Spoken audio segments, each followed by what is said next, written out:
Seigneur pour ce matin, merci Seigneur pour cette semaine et on a hâte de travailler encore ta parole cette semaine devant nous. Merci Seigneur pour Rémi qu'il a reçu ce message de toi et on a hâte de découvrir tout ce qu'il va dévoiler ce matin. Merci Seigneur. Amen. Amen. Merci. Merci Paul. Merci à l'équipe de louange. Je bénis le Seigneur pour les différentes prières de Maria. C'est un peu l'ossature de le message que nous allons porter ce matin. Dieu veut parler à quelqu'un dans cette salle. Je voudrais apporter ce matin un message de réconfort à quelqu'un, à 2 personnes, à 3 personnes, à moi aussi. Quelqu'un qui est peut-être découragé par un événement, quelqu'un qui est déçu par une situation quelconque, ou tout simplement démoralisé dans sa marche avec le Seigneur. Je voudrais tout de suite te rassurer que tu n'es pas tout seul. Nous sommes nombreux dans cette situation. Parce que la marche avec le Seigneur n'est pas un long fleuve tranquille. Parce que la vie de chrétien est faite en dents de scie, de haut et de bas, de traversées de désert, des moments difficiles et quelquefois des tempêtes dans notre vie, puis des moments d'accalmie, mais surtout des troubles et des difficultés, et même de sécheresse spirituelle.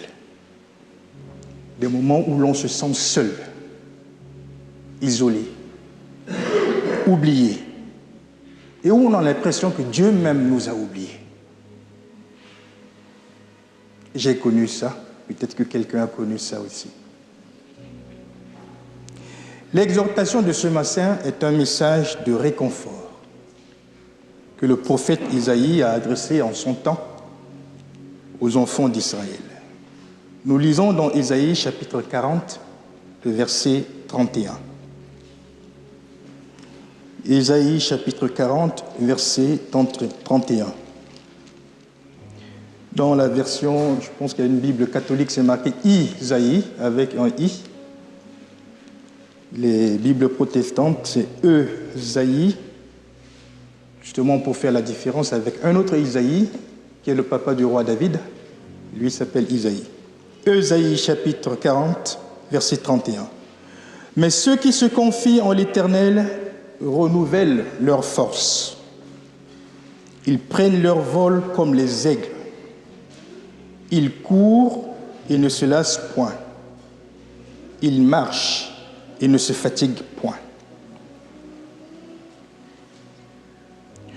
Le prophète Isaïe est le premier dans l'ordre des livres prophétiques. Mais il n'est pas le premier prophète. Il y a eu plusieurs autres prophètes avant lui. Il consacre beaucoup plus sa prophétie sur la naissance du Christ, c'est-à-dire le Messie. Il le dit dans Isaïe chapitre 7. Il parle déjà, avant même la naissance du Seigneur, de sa divinité, Isaïe chapitre 8. Il parle aussi de la mort du Messie, Isaïe 52.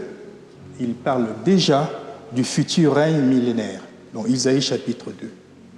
Mais dans le chapitre 40 qui nous concerne, il parle plus de la grandeur de Dieu et de la limite de l'homme dans le temps et dans l'espace. À partir du verset 28, il dit « Ne sais-tu pas? Ne l'as-tu pas appris? Quelqu'un ne t'a pas dit? C'est le Dieu d'éternité, l'Éternel qui a créé les extrémités de la terre. Il ne se fatigue point, il ne se lasse point. » Il le redit encore à la fin de son verset 31. « Il court, il ne se lasse point, il marche, il ne se fatigue point. » Le verset 29, il dit, il donne la force à celui qui est fatigué. Un peu comme toi ce matin, un peu comme moi. Le verset 30, il dit, les adolescents se lassent et les jeunes chancellent. Quand on est dans la fleur de l'âge, on ne peut pas se lasser, on n'est pas fatigué. Enfin, au verset 31, il dit, mais c'est seulement à ceux qui se confient en Dieu, l'Éternel renouvelle leur force. Ils prennent leur vol comme des aigles. Ils courent et ils ne se lassent point. Ils marchent et ils ne se fatiguent point. Ça, c'est la version Louis II qui le dit. Mais il y a d'autres versions qui me paraissent un peu plus claires. Dans Martin Bible, il dit, mais ceux qui s'attendent à l'Éternel. Il y a derrière une idée de promesse. Ceux qui s'attendent à l'Éternel, une attente, ils prennent de nouvelles forces. Et là, il dit, les ailes leur reviennent comme des aigles. Ils courent, ils ne se fatiguent point. Ils marchent, ils ne se lasseront point. Une autre version, c'est dans Daily Bible, il dit, mais ceux qui s'attendent à l'Éternel renouvellent leur force, ils s'élèvent avec des ailes, comme des aigles. Ils courent, ils ne se fatigueront point. Et là, c'est au pluriel. Au futur, pardon. Ils ne se fatigueront plus. Ils marcheront. Ils ne se lasseront point. Dieu n'est pas limité dans le temps, et même dans le futur. Il agit. Quelle que soit la version, il y a derrière une idée de promesse. Ce que nous devons comprendre, c'est que l'homme qui s'appuie sur ses propres forces avance au prix de grandes fatigues. Il peut se lever, il peut y arriver, mais très peu. Mais il le fait en faisant de gros efforts. Au contraire, l'homme qui s'appuie sur le Seigneur reçoit une aide surnaturelle de Dieu. Il avance à grands pas et il ne se fatigue pas. C'est le message du Seigneur ce matin. Et si tu veux avoir un thème, c'est la confiance en Dieu, notre réconfort. La confiance en Dieu est notre réconfort. Franck nous a rappelé cette année qu'il s'agit de l'année de la porte. Et nous avons eu beaucoup de messages sur la porte, l'entrée, le passage. Beaucoup de messages qui parlent de notre conduite, de notre marche avec le Seigneur. Le 14 juillet dernier, nous avons évoqué l'idée de la parole aux actes. Nous avions dit qu'il fallait marcher sur la voie de la sanctification. Le 13 août, j'avais encore évoqué que Jésus-Christ est l'ami fidèle. Dans notre marche avec lui, on doit s'appuyer sur lui. Je veux rester dans le même ordre d'idée ce matin, que le Seigneur veut nous rassurer qu'il peut nous ressourcer si nous sommes fatigués, si nous sommes découragés, si nous sommes dépassés par les circonstances de la vie, et lui seul sait qu'il y en a, des situations qui nous dépassent. S'il est notre ami fidèle, comme on l'a dit la dernière fois, nous devons nous abandonner entièrement en lui. C'est cela, se confier en l'Éternel. C'est avoir une confiance entière, exclusive et même aveugle en Dieu. Ne pas vaciller selon les circonstances de la vie, ne pas varier dans notre comportement, même en cas de situation difficile, en cas de vache maigre. Comment nous réagissons-nous quand tout va mal? Comment on réagit? En général, quand tout va bien, nous bénissons Dieu, nous faisons des témoignages, nous rendons grâce à Dieu. Mais quand tout va mal, j'ai rarement entendu des témoignages de gens quand tout va mal. En général, on dit quand tout va mal, on veut que Dieu réagisse tout de suite dans notre vie. Nous voulons une solution. J'ai à l'idée le témoignage d'un pasteur en Afrique, dans un village lointain, où il n'y a pas de dispensaire ni d'hôpital. il était agonisant, mourant. Il y a un seul guérisseur traditionnel dans le village. Sa femme, sa famille l'exhortaient qu'on l'amène chez le guérisseur. Il a dit non, je ne vais pas y aller. Même si il guérit par la force de Dieu, mais je n'irai pas là-bas parce que je ne sais pas ce qui se passe derrière. Et vous auriez voulu connaître la suite de l'histoire, que Dieu le relève de sa situation. Et non, désolé, il est décédé. Il est décédé, mais la leçon que nous devons tirer, c'est qu'il est resté focus sur le Seigneur.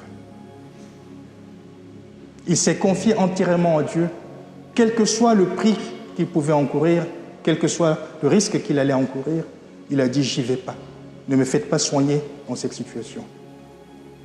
Si nous nous confions en Dieu et que nous avions encore des reliques de notre vie passée, si tu as encore quelque chose chez toi, que quelqu'un t'a dit, t'a confié, que tu penses que c'est ça qui peut te sauver la vie ou qui peut t'aider à avancer dans la vie, tu ne t'es pas encore confié en Dieu. Et je sais de quoi je parle. Vous aussi. Parce qu'en ce temps des ordres, des confréries, des marabouts et que sais-je encore, vous ouvrez votre téléphone, il y a toujours un message, quelqu'un qui va guérir, qui va faire ci, qui fait tout, le retour de l'être à aimer, etc. Et si nous croyons en ces choses, nous ne sommes pas confiés entièrement à Dieu. Ce verset 31 contient une grande promesse de force, d'énergie, pour nous qui sommes épuisés, découragés par les événements du quotidien. Ceux qui espèrent en l'Éternel renouvellent leur force. Ils renouvellent leur force, ceux qui espèrent en l'Éternel, par eux-mêmes. Ils n'attendent pas que quelqu'un d'autre vienne renouveler leur force. Ils renouvellent leur force parce qu'ils se confient en l'Éternel. Cela promet que derrière, il y a une force surnaturelle, renouvelée. Nous sommes dans une période des énergies renouvelables. On parle des énergies propres, etc. Mais renouveler ici peut être comparé à un sentiment de détermination avec le Seigneur, qui provient d'une confiance fondamentale en Dieu. L'expression en anglais, c'est « to get confidence ». Et je vais encore vous proposer une chanson. J'ai trouvé une nouveauté maintenant. Je vous propose la chanson de Ada. Peut-être que quelqu'un a déjà entendu ça. « I get confidence ». Ada, qui est une chanteuse de musique chrétienne contemporaine, de gospel. Ada, qui est une Nigériane. Une très belle chanson. « I get confidence in you ». Jesus, I've got confidence in you. Anytime and any day, I've got confidence in you. Jesus. Le Seigneur nous demande ce matin une confiance totale en lui. Et le mot confiance apparaît 193 fois dans la Bible. 193 fois. Cette confiance qui vient d'une disposition du cœur qui permet au Seigneur d'agir dans notre vie et faire de grandes œuvres dans notre vie, si nous nous reposons sur lui. Le Seigneur attend tout simplement que l'on s'abandonne entièrement entre ses mains pour qu'il déverse sa force sur nous. Ainsi, notre force naturelle est substituée par la force surnaturelle qui vient de Dieu. Et ceux qui reçoivent cette force sont comparés aux aigles. La Bible dit qu'ils prennent leur vol ou encore leur envol comme des aigles. Alors, les aigles, on sait ce qu'ils sont, de vrais rapaces, c'est le cas de le dire, très puissants. Il y a une photo qui circule sur le net.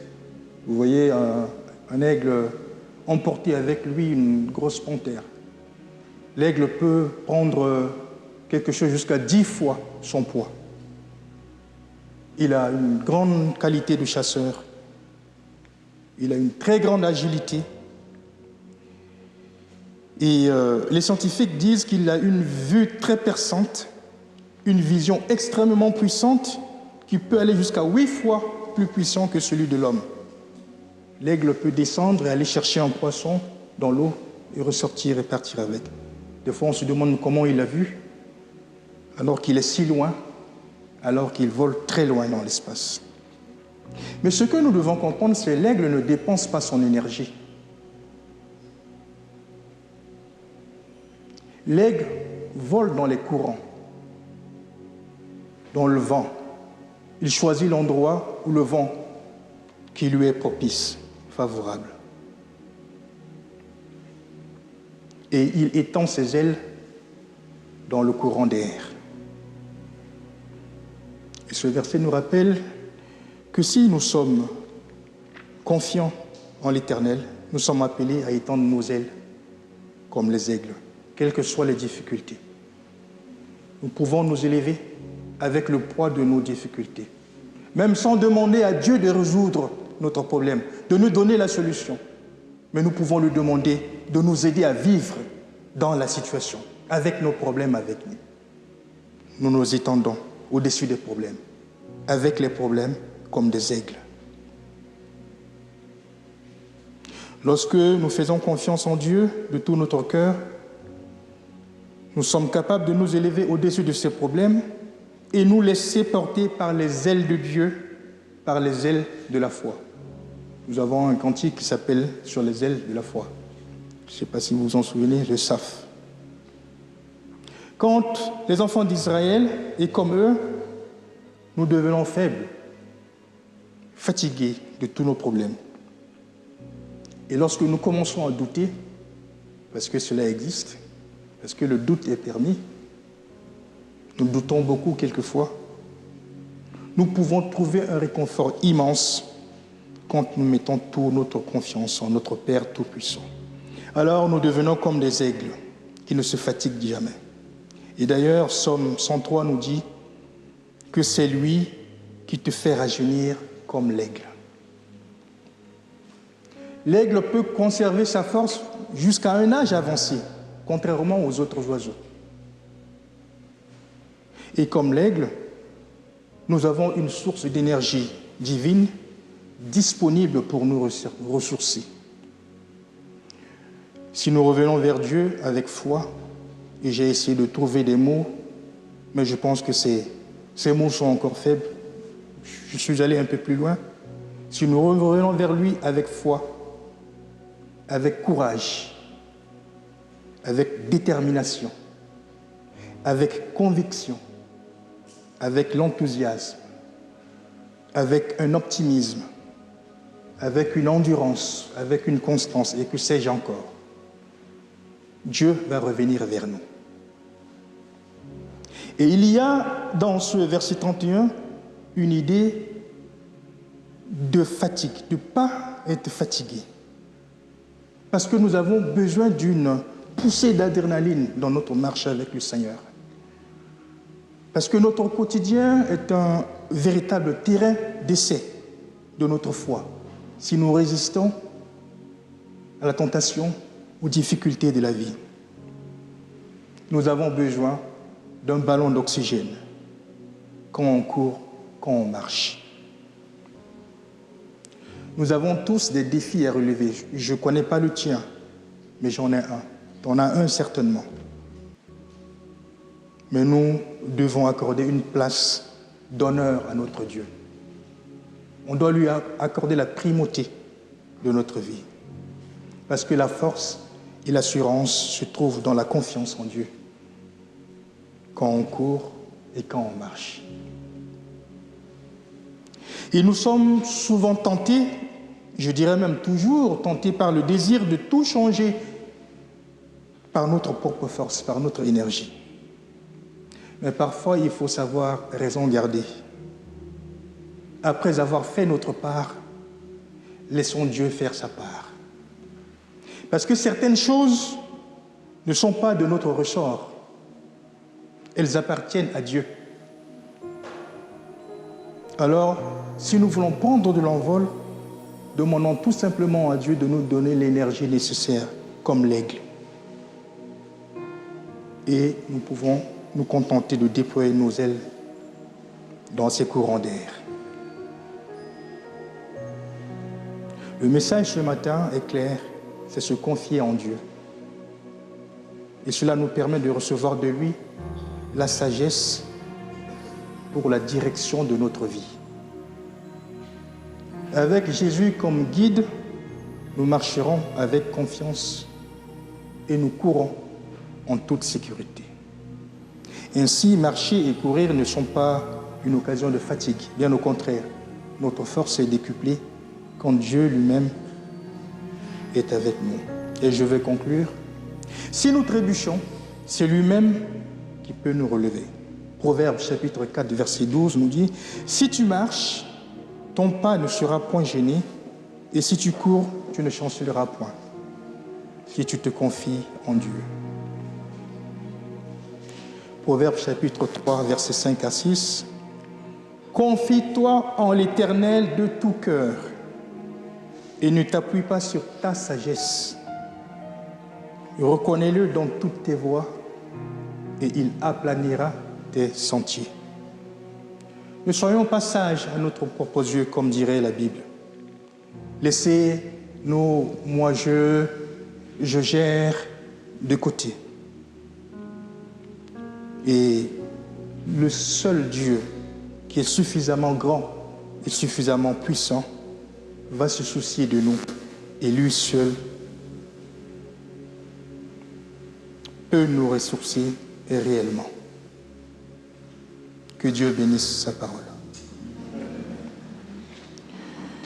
Seigneur, je te remercie pour ces instants que tu nous as donnés. Je n'étais qu'un simple instrument. Je ne suis pas digne de parler de ta confiance. Mais tu as voulu, Seigneur, parler à ton peuple ce matin. Nous te remercions encore pour cet instant, mais nous te demandons, Éternel Dieu, de nous aider à avoir confiance avec toi. Nous voulons revenir vers toi. Nous prions de nous aider dans notre marche avec toi, quels que soient les soucis de la vie. Nous savons que tu es là et tu pourras nous relever. À toi la gloire, à toi l'honneur. Amen.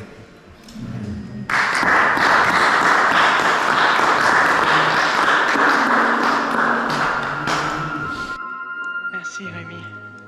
Cette semaine, mardi soir, on a parlé un peu de ce qu'on a parlé la semaine dernière. Et on a dit, je se levais qu'on voit quand on recherche le royaume de Dieu, on voit qu'on avance. Il y a des choses, on n'est plus le même que l'année dernière. Les choses avancent. Voilà, Dieu, il donne la provision à temps et à l'heure. Et on a dit, mais si on ne voit pas que ça change, eh bien, on ne recherche pas le royaume de Dieu. Il y a un truc qui ne va pas. Peut-être Dieu. Et pendant le dernier chant qu'on a chanté, j'avais l'impression qu'il y avait quelqu'un qui essaie justement, comme il disait, il faisait de lui-même. Il essaie de faire les efforts pour avancer.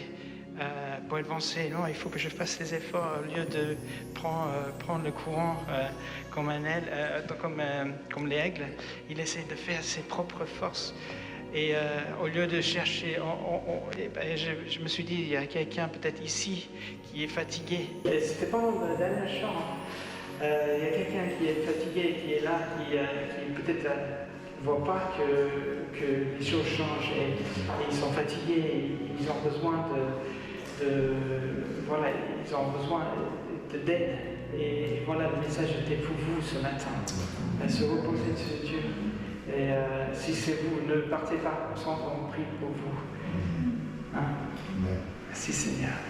Merci Seigneur pour ce moment ensemble, Seigneur. Merci Seigneur pour ta parole qui est vivante, Seigneur. Merci Seigneur qu'on a ta parole, qu'on a des frères et sœurs autour de nous qui nous soutiennent et qui peut nous aider à reprendre le vol, reprendre le courant que tu as déjà prévu pour nous, Seigneur. Merci Seigneur pour ta famille, Seigneur, qui est si précieuse. Et nous voulons Nous voulons vraiment rester dans ta prévision, dans tout ce que tu as prévu pour nous, Seigneur. Nous ne voulons pas se fatiguer pour rien. Seigneur, merci Seigneur. Merci Seigneur qu'on puisse passer encore du temps avec toi cette semaine, même si on est au travail encore. Seigneur, qu'on puisse se reposer sur toi.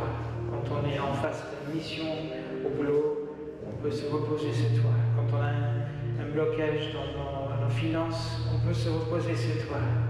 Quand on a un problème dans nos relations, on peut se reposer sur toi.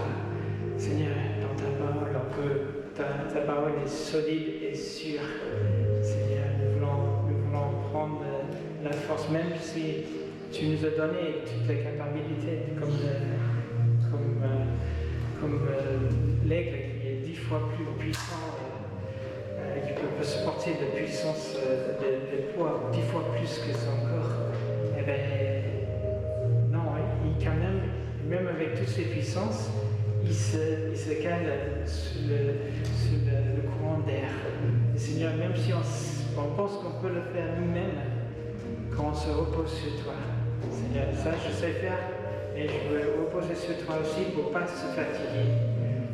Et sachant que je vais traverser avec beaucoup de victoire. Merci Seigneur pour ta grâce. Merci Seigneur. Bon dimanche. C'est pas de